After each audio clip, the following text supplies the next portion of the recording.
how's it going? I want to play some of this because there's a few parts of this excellent little speech from Senator Susan Collins which really sort of pushed it home to me why I found the whole impeachment thing to be extremely distasteful. I talked about it in my couple of videos ago, but basically it was painfully obvious to a relatively new, a very new American who had to learn about civics and read his little pamphlet before he went for his interviews to get his citizenship about how important the Constitution is and how learned and intellectual the Founding Fathers were and why they made the system the way that they did, because they needed accountability, and they knew for a fact that politicians, being the lick-spittle shitbags that they are, would definitely use the mechanisms of the state to try and force people out of politics purely because they didn't like the fuckers. You can hate Trump all you like. You can talk about how loads of things I'd agree with. There's not lots of his policies I disagree with, and certainly the way he talks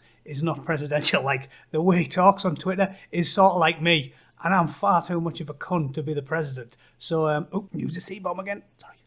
I'm far too much of a prick to be the president. So there's a lot of things I dislike about him. But to try and sit there with a straight face and say that he deserves removing from office, which has never ever happened in the history of America, is ridiculous. Biden looked dodgy. He was on tape looking fucking dodgy. It's not that big a deal saying he looks dodgy. Maybe you should have a look at the fucker. I don't see what... Yeah, he's putting pressure on a foreign power. Yeah, there was a bit of leeway there. But even if you see it the Democrats' way, up to, but not including impeachment, it ain't that big of a deal. It's a politician being a bit of a cunt. You're leveraging a bit of power. That's what they all do. Obama will have done the same thing a dozen times, and Biden is on tape saying it. In fact, I'm going to play it because people may not have seen it. I remember going over convincing our team, or others, to convincing us that we should be providing for loan guarantees. And I went over, I guess, the 12th, 13th time to Kyiv, and I was supposed to announce that there was another $1 billion loan.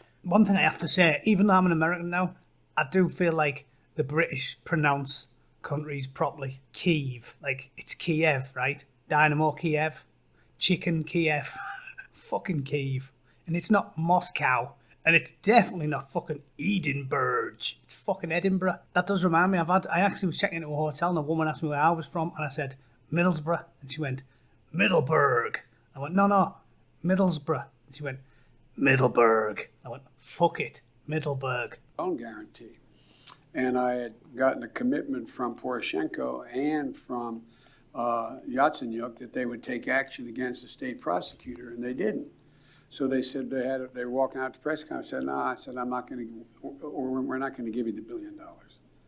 They said, you have no authority. You're not the president. The president said. I said, call him.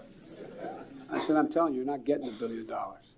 I said, you're not getting the $1 billion. I'm going to be leaving here. And I think it was, 6 hours? I said, I'm leaving in 6 hours. If the prosecutor's not fired, you're not getting the money. Well, son of a bitch. Got fired. And they put in place someone who was solid at the time. Looks a bit dodgy, right? It's not beyond the realms of possibility that someone saw that and went, that definitely looks a bit dodgy. That could be laundering taxpayers' money through a third party so you can kick back a sizable amount of change to your son or your mates. And they all fucking do it. Everyone knows it. So it's not like he just pulled out of his ass or like rang Putin and said, all right, mate, will you whack fucking Hunter Biden? That's impeachable. That's not the end of the world. But anyway, I'm going off on a tangent. Now we are concluding our second impeachment trial in just 21 years. While each case must stand on its own facts, this trend reflects the increasingly acrimonious partisanship facing our nation. The founders warned against excessive partisanship, fearing that it would lead to instability, injustice, and confusion, ultimately posing a mortal threat to our free government. To protect against this, the founders constructed an elaborate system of checks and balances to prevent factions from sacrificing both the public good and the rights of other citizens. Basically what I said. Impeachment is part of that elaborate system. The founders set a very high bar for its use, requiring that the president may only be removed by a 2/3 vote of the Senate. That's number one thing that I find really egregious about the whole thing.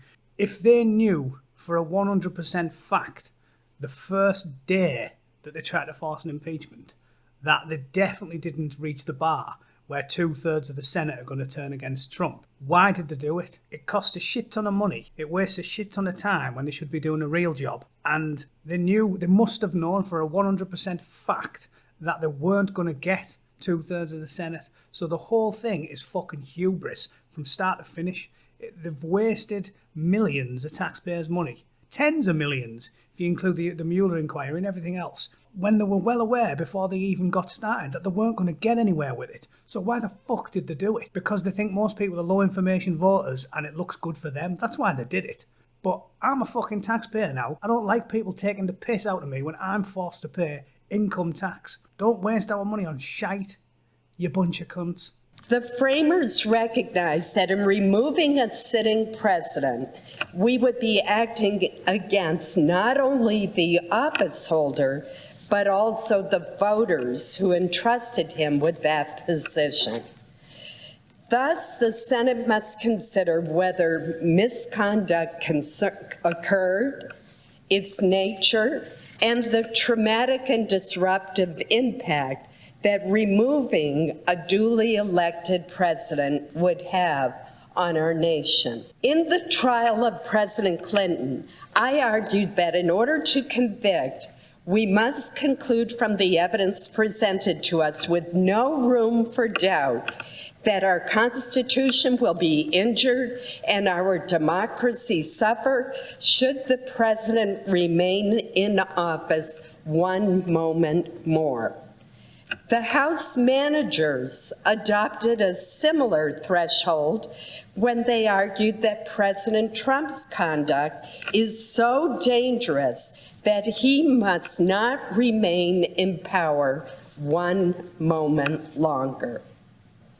The point is, impeachment of a president should be reserved for conduct that poses such a serious threat to our governmental institutions as to warrant the extreme step of immediate removal from office. Exactly. And seriously, even if you're a Democrat, do you really think that? My missus is a dyed-in-the-wool Democrat, voted for Obama twice, has never ever not voted Democrat. And she was like, yeah, it's fucking retarded. Like, I think most people that aren't these far-left ideologues like AOC and Tlaib and Rashida Tlaib and all these fuckers, I think most people can admit it's nowhere near, if you're well aware of the facts. It isn't. It's Joe Biden looks like a dodgy cunt. Maybe it'll help me out a bit if they have a look into him. But they might find something, so do it. Bit self-serving, maybe. But there's definite cause to investigate because it's taxpayers' money. So fucking that's it. Forget about it. She talks fucking slow, by the way. Can we speed her up a little bit? I know old people are, there we go. Let's speed her up a bit. I voted to acquit President Clinton, even though the House managers proved to my satisfaction that he did commit a crime because his conduct did not meet that threshold. That sounds much better. She doesn't even sound like Alvin because she talks so slow. And yeah, let's just grapple with that. She voted to acquit President Clinton because, yeah, he lied blatantly. But it still wasn't that big of a deal, was it? He got a gobble in the fucking White House off a young intern. Very immoral. Definitely lied about it, but it's still not. I'm sure any centre-right Republicans can concede, no matter how much they hated Clinton, you shouldn't really get fucking thrown out of the White House when you got democratically put in there just because you didn't want to tell your missus about a gobble. I mean, what men do? It would be, he wasn't lying about like not selling arms under the table to China. He was lying about sticking his balls in Monica Lewinsky's mouth under the table in the White House. Not really that big a deal.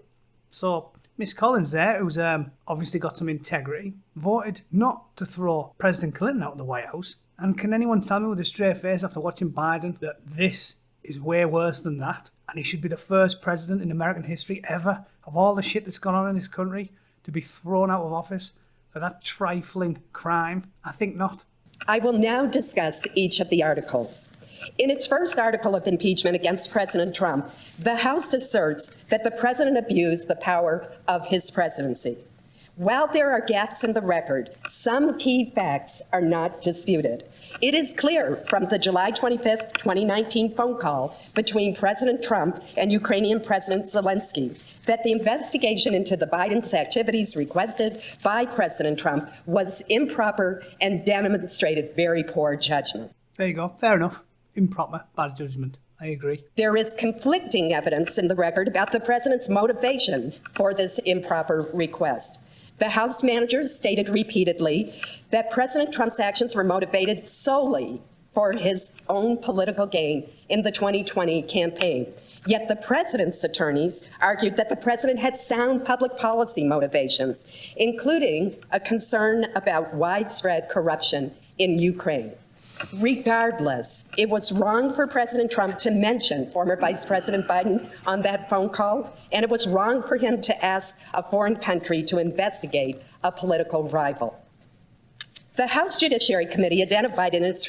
But only because he was a political rival. Like, if that guy was someone who was just a low-level Democrat who wasn't possibly going to be involved in the presidential race, that probably wouldn't have even been something that came up.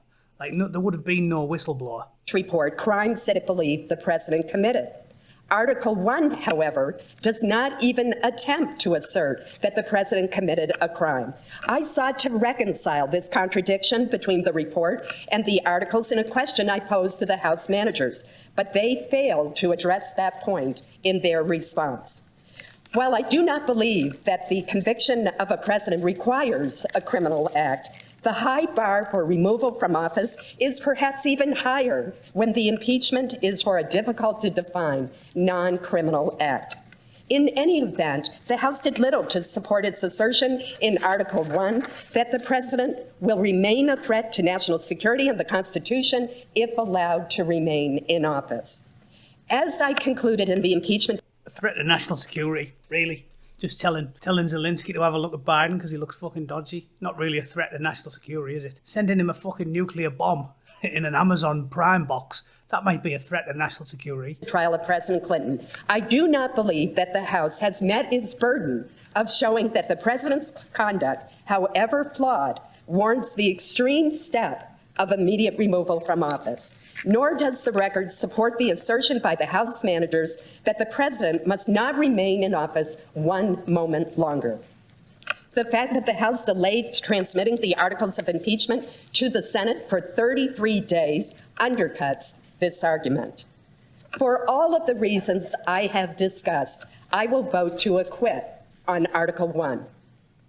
Article 2 seeks to have the Senate convict the president based on a dispute over witnesses and documents between the legislative and executive branches. As a general principle, an objection or privilege asserted by one party cannot be deemed invalid, let alone impeachable, simply because the opposing party disagrees with it. Before the House even authorized its impeachment inquiry, it issued 23 subpoenas to current and former administration officials. When the House and the President could not reach an accommodation, the House failed to compel testimony and document production. The House actually withdrew a subpoena seeking testimony from Dr. Charles Kupperman, a national security aide, once he went to court for guidance. And the House chose not to issue a subpoena to John Bolton, the national security advisor whom the House has identified as the key witness. At a minimum, the House should have pursued the full extent of its own remedies before bringing impeachment charges, including by seeking the assistance of a neutral third party, the judicial branch. And they didn't. And that's pretty much the end of it as far as I'm concerned. The short version is they didn't do the due diligence because they knew for a 100% fact that he hadn't got anywhere near the limit for what's considered removal from office. They knew it before they started. They knew for a fact they wouldn't get 2/3 of the Senate to go along with them. They didn't do the due diligence and get the judicial branch involved, and they just rushed the whole thing through because they assume that the average voter is a moron, doesn't do the homework, and won't be in any way impartial. They'll just see CNN and go, oh my God, Donald Trump's fucking vermin. He's the biggest criminal ever. He's worse than Nixon. He's worse than Clinton. Throw him out of office. When the fact of the matter is, at worst, he's a bit of a dodgy bastard and he did a bit of self-serving manoeuvring to try and help himself out. But do we think any president in American history has not done something like that? Even Obama. I mean, he's going to have done a few little backdoor deals like, man, this will look bad for me. Like when he was on a hot mic saying, oh, tell Vladimir I'll have a bit more leeway after the election. It looks a bit dodgy, but no one thinks it's impeachable because you've got quite a lot of leeway unless you're being 100% sneaky, treacherous, helping out America's enemies, thunder cunt. There is no way that you should be impeached for minor impropriety because every single politician in the world does it. Both parties in America do it. If you're even remotely impartial, you've just got to go, you know what, it happens all the time. What Trump did, not the end of the world, not fucking impeachable. And the biggest crime to me is they knew for a fact all of that stuff before they got started and they've wasted tens of millions of my fucking money and everybody else's money on nothing. It's political theatre. They did it to help themselves out in the election, thinking it makes Trump look really bad if they impeach him, so we'll just do it anyway. And I think that's the biggest crime. I think it's just one of many reasons why I've switched allegiance. I think it's disgraceful. I think they knew all this before they started and they've just wasted money because they think it'll help them out in the election. Fucking shocking. So, yeah, short version is Trump's getting acquitted today, rightly so. The Democrats should be fucking ashamed of themselves for wasting all of our money. So, yeah, that's it. Cheers.